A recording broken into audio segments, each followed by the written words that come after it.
Today I'm going to review something else which I heard a lot about. It's Figaro chicken livers in a spicy peri-peri sauce, which I bought at Pick n Pay flea roll for $44.99. So I'm going to heat it in the microwave. You can heat it in the microwave, apparently it's very nice. And then tell you what it tastes like. Okay, so this is what the heated product actually looks like. It smells quite nice, I must admit. And I also bought these paninis, which you know I love, at Pick n Pay flea roll for 10 rand for 4. It's on special currently. Only the taste I always say. So let's taste what the chicken livers actually taste like. Here goes.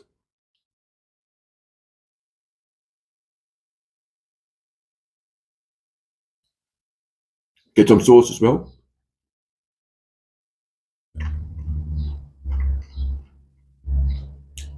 It's really not bad. Not quite as tasty as I expected.